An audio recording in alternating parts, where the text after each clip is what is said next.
जय सीताराम जय हनुमान आपण मानक एमकेडी न्यूज को स्वागत जनाऊँगी। आज हूँ 30 जुलाई बुधवार।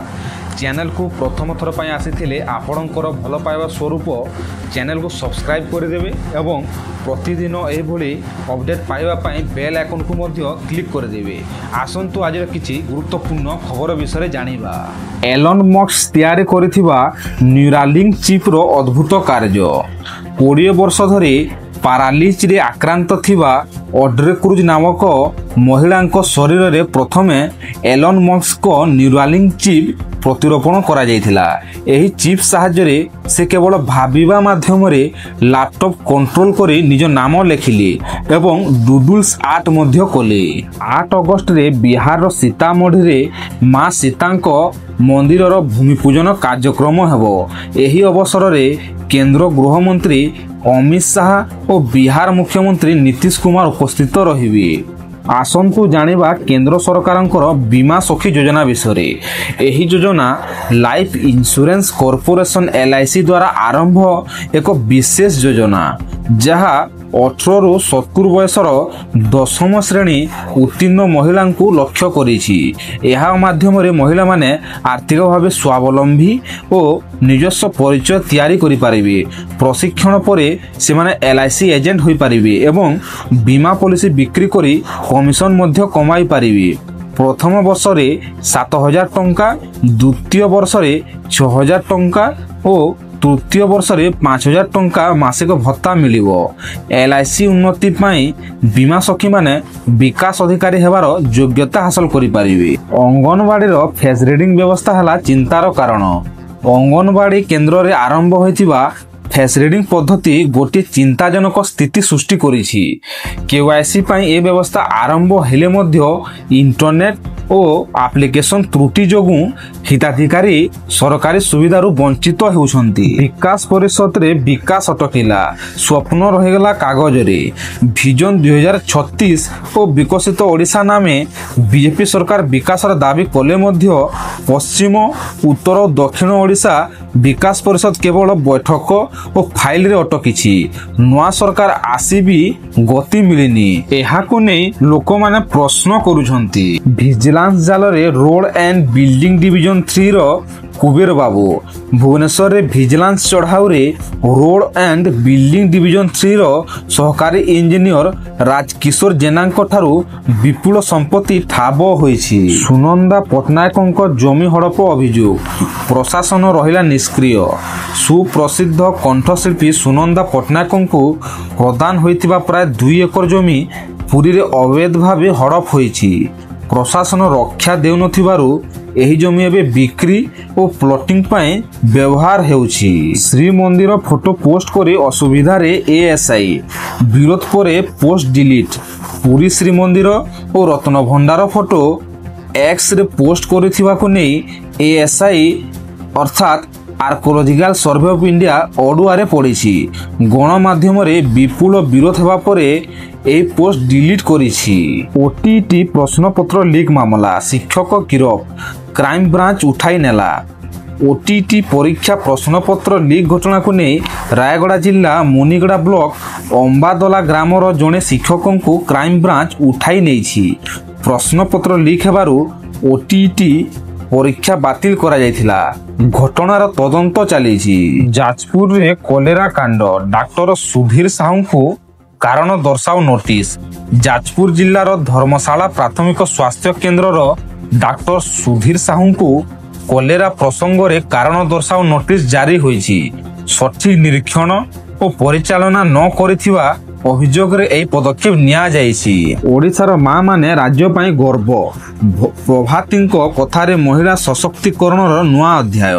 मिशन शक्ति भवन रे श्रीमती प्रभाती परिडांको उपस्थिति रे बुणाकर मां और भौणी मानको सशक्तिकरण निमंते मिशन शक्ति विभाग और केंद्र सरकारंको हस्ततंत्र विकास आयोग मध्यरे एक बुझामणा पत्र हस्ताक्षर होईछि। 31 अगस्त सुधा UAN अनिर्वार्य। बीडीओ नुआ निर्देश।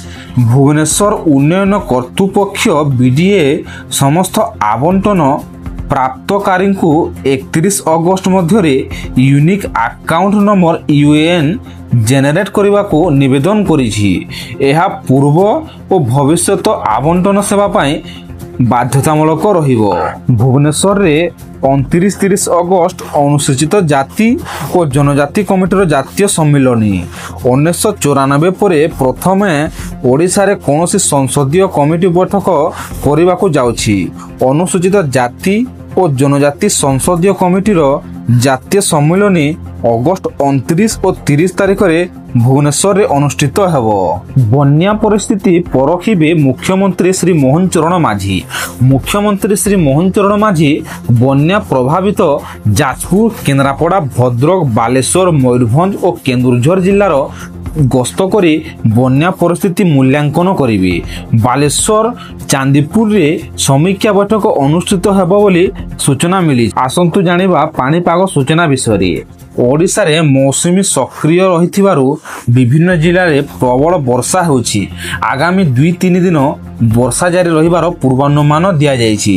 ବୁଧବାର କେନ୍ଦୁଝର, ମୟୂରଭଞ୍ଜ, ବଲାଙ୍ଗୀର, ଯାଜପୁର, ଖୋର୍ଦ୍ଧା, କଟକ ସହ ଅନ୍ୟାନ୍ୟ ଜିଲ୍ଲାରେ ବଜ୍ରପାତ ସହ ବର୍ଷା ହେବାର ସମ୍ଭାବନା ଅଛି। ବଜ୍ରପାତ ଭୟ ଦେଖି ଅନେକ ଜିଲ୍ଲାକୁ ୟେଲୋ ୱାର୍ଣ୍ଣିଂ ଜାରି ହୋଇଛି। ଅଗଷ୍ଟ 5 ପର୍ଯ୍ୟନ୍ତ କେତେକ ଅଞ୍ଚଳରେ ହାଲୁକାରୁ ମଧ୍ୟମ ବର୍ଷା ହେବ। ଟିଟିଲାଗଡ଼ରେ 39 ମିଲିମିଟର, ଭୁବନେଶ୍ୱରରେ 37.4 ମିଲିମିଟର ବର୍ଷା ରେକର୍ଡ ହୋଇଛି। ଆପାର୍ଟମେଣ୍ଟ ପଞ୍ଜୀକରଣ ନିୟମକୁ ନେଇ ଆଜି ଲୋକସଭା ଭବନରେ ବୈଠକ ବସିବ। ମୁଖ୍ୟ ଶାସନ ସଚିବ ମନୋଜ ଆହୁଜା ଏହାର ଅଧ୍ୟକ୍ଷତା କରିବେ। ମୁଖ୍ୟମନ୍ତ୍ରୀଙ୍କ ଅଭିଯୋଗ ଶୁଣାଣିରେ 51 ଜଣଙ୍କୁ 55 ଲକ୍ଷ ଟଙ୍କା ସହାୟତା। ମୁଖ୍ୟମନ୍ତ୍ରୀ ଶ୍ରୀ ମୋହନ ଚରଣ ମାଝୀଙ୍କ 13ତମ ଅଭିଯୋଗ ଶୁଣାଣିରେ 51 ଜଣଙ୍କୁ 55 ଲକ୍ଷ ଟଙ୍କା ରାଶି ଦିଆଯାଇଛି। 9 ଜଣ ମନ୍ତ୍ରୀ, ବରିଷ୍ଠ ସଚିବମାନେ ଉପସ୍ଥିତ ଥିଲେ। 11,516 ଅଭିଯୋଗ ମଧ୍ୟରୁ 91% ଅଭିଯୋଗର ସମାଧାନ ହୋଇଛି। ଅଗଷ୍ଟ 1ରୁ ଖୋଲିବ ପର୍ଯ୍ୟଟକମାନଙ୍କ ପାଇଁ ଭିତରକନିକା ଜାତୀୟ ଉଦ୍ୟାନ। ସର୍ବଶିକ୍ଷା ଅଭିଯାନ ପକ୍ଷରୁ ଛାତ୍ରଛାତ୍ରୀଙ୍କୁ ହାଲୁକା ବ୍ୟାଗ୍ ନେବା ନିୟମ ପାଳନ ପାଇଁ ନୂଆ ନିର୍ଦ୍ଦେଶନାମା ଜାରି ହୋଇଛି। ବ୍ୟାଗ୍ର ଓଜନ ଛାତ୍ରଙ୍କ ଓଜନର 10%ରୁ ଅଧିକ ହେବା ଉଚିତ ନୁହେଁ। ନିୟମ ଭଙ୍ଗ କଲେ କାର୍ଯ୍ୟାନୁଷ୍ଠାନ ହେବ। ଅମୃତ ଋତୁରାଜ ଖୋର୍ଦ୍ଧା ଜିଲ୍ଲାର ନୂତନ ଜିଲ୍ଲାପାଳ ଭାବେ ଦାୟିତ୍ୱ ଗ୍ରହଣ କରିଛନ୍ତି। ଶ୍ରାବଣ ଶୁକ୍ଳ ଷଷ୍ଠୀ ତିଥିରେ ଶ୍ରୀ ବିଗ୍ରହଙ୍କ ବନକଲାଗି ନୀତି ପାଳନ ହେବାରୁ ଆଜି ସନ୍ଧ୍ୟା 6ଟାରୁ ରାତି 10ଟା ପର୍ଯ୍ୟନ୍ତ ସର୍ବସାଧାରଣ ଦର୍ଶନ ବନ୍ଦ ରହିବ। ପରେ ମହାସ୍ନାନ ପୂଜା ଓ ଦର୍ଶନ ଆରମ୍ଭ ହେବ। ରାଷ୍ଟ୍ରପତି ଭବନରେ ପଟ୍ଟଚିତ୍ର ପ୍ରଶିକ୍ଷକ ପ୍ରଶାନ୍ତ କୁମାର ଦାସଙ୍କୁ ରାଷ୍ଟ୍ରପତି ଶ୍ରୀମତୀ ଦ୍ରୌପଦୀ ମୁର୍ମୁଙ୍କ ଦ୍ୱାରା ସମ୍ବର୍ଦ୍ଧନା। 100ରୁ ଅଧିକ ଛାତ୍ରଙ୍କୁ ଦେଇଛନ୍ତି ପଟ୍ଟଚିତ୍ର ପ୍ରଶିକ୍ଷଣ। କୋଣାର୍କ ସୂର୍ଯ୍ୟ ମନ୍ଦିର ସମ୍ମୁଖରୁ ହଟିଲା ସେଡ୍। ଏଏସ୍ଆଇ ନିଷ୍ପତ୍ତି ଉପରେ ପ୍ରଶ୍ନ। କୋଣାର୍କ ସୂର୍ଯ୍ୟ ମନ୍ଦିର ସମ୍ମୁଖରୁ ଆର୍କୋଲୋଜିକାଲ ସର୍ଭେ ଅଫ୍ ଇଣ୍ଡିଆ ପକ୍ଷରୁ ଲଗାଯାଇଥିବା ସେଡ୍ ଅପସାରଣ କରାଯାଇଛି। ମନ୍ଦିରର ଶୋଭା ବଢ଼ାଇବା ପାଇଁ ଏହି ପଦକ୍ଷେପ ନିଆଯାଇଛି। ତଥାପି ଏହି ଭୁଲ ନିଷ୍ପତ୍ତି ଯୋଗୁଁ 40 ଲକ୍ଷ ଟଙ୍କା ବ୍ୟର୍ଥ ହୋଇଛି। ଅଗଷ୍ଟ ମାସରେ ସ୍କୁଲ ଛାତ୍ରଛାତ୍ରୀମାନେ ପାଇବେ 10 ଦିନ ଛୁଟି। ଓଡ଼ିଶାର ସ୍କୁଲ, କଲେଜ, ସରକାରୀ କାର୍ଯ୍ୟାଳୟଗୁଡ଼ିକ ଅଗଷ୍ଟ ମାସରେ ରକ୍ଷାବନ୍ଧନ, ସ୍ୱାଧୀନତା ଦିବସ, ଜନ୍ମାଷ୍ଟମୀ, ଗଣେଶ ପୂଜା ଓ ନୂଆଖାଇ ପର୍ବ ଦେଖାଗଲେ ସମ୍ପୂର୍ଣ୍ଣ 10 ଦିନ ଛୁଟି ରହିବ। ବ୍ୟାଙ୍କମାନଙ୍କ ପାଇଁ 12 ଦିନ ଛୁଟି ରହିବ। ପୁରୀ ଶ୍ରୀମନ୍ଦିରରେ ଚଷମାରେ ଲୁଚିଥିବା ହିଡେନ୍ କ୍ୟାମେରା ସହ ଯୁବକ ପ୍ରବେଶ ଘଟଣା ସାମ୍ନାକୁ ଆସିବା ପରେ ସୁରକ୍ଷା ଉପରେ ପ୍ରଶ୍ନ ଉଠିଛି। ପୋଲିସ ତଦନ୍ତ ଆରମ୍ଭ କରିଛି। ନିମିଷା ପ୍ରିୟାଙ୍କ ମୃତ୍ୟୁଦଣ୍ଡ ବାତିଲ। ଭାରତର ବଡ଼ ବିଜୟ। ୟେମେନରେ ମୃତ୍ୟୁଦଣ୍ଡ ପାଇଥିବା କେରଳର ନର୍ସ ନିମିଷା ପ୍ରିୟାଙ୍କ ଫାଶୀଦଣ୍ଡ ବାତିଲ ହୋଇଛି। ଏହାକୁ ଭାରତର ଏକ ବଡ଼ କୂଟନୈତିକ ସଫଳତା ବୋଲି ଗଣାଯାଉଛି। ଭାରତ ସରକାର ଓ ଗ୍ରାଣ୍ଟ ମୁଫ୍ତିଙ୍କ ହସ୍ତକ୍ଷେପରେ ଏହି ନିଷ୍ପତ୍ତି ନିଆଯାଇଛି। ଦେଶର କୋଟି କୋଟି ଚାଷୀଙ୍କ ପାଇଁ ଖୁସି ଖବର। କୃଷି ମନ୍ତ୍ରଣାଳୟ ଘୋଷଣା କରିଛି ଯେ ପ୍ରଧାନମନ୍ତ୍ରୀ କିଷାନ ସମ୍ମାନ ନିଧି ଯୋଜନାର 20ତମ କିସ୍ତି ଟଙ୍କା ଅଗଷ୍ଟ 2ରୁ ସମସ୍ତ ଯୋଗ୍ୟ ଚାଷୀଙ୍କ ଖାତାକୁ ଜମା ହେବ। ଆସନ୍ତୁ ଜାଣିବା ଆଜିର ସୁନାର ଦାମ ବିଷୟରେ। 24 କ୍ୟାରେଟ୍ ସୁନାର ଦାମ 10 ଗ୍ରାମ ପ୍ରତି 69,820 ଟଙ୍କା ଥିବା ବେଳେ 22 କ୍ୟାରେଟ୍ ସୁନାର ଦାମ 10 ଗ୍ରାମ ପ୍ରତି 91,500 ଟଙ୍କା ଅଛି। ଆଜିର ନ୍ୟୁଜ୍ ଅପଡେଟଟି ଆପଣମାନଙ୍କୁ ଇନଫର୍ମେଟିଭ୍ ଲାଗିଥିଲେ ଚ୍ୟାନେଲକୁ ସବସ୍କ୍ରାଇବ କରି ବେଲ୍ ଆଇକନକୁ କ୍ଲିକ୍ କରିଦେବେ ଏବଂ ଲାଇକ୍ ସେୟାର ଆଣ୍ଡ କମେଣ୍ଟ କରିବେ। ଜୟ ଶ୍ରୀରାମ, ଜୟ ହନୁମାନ।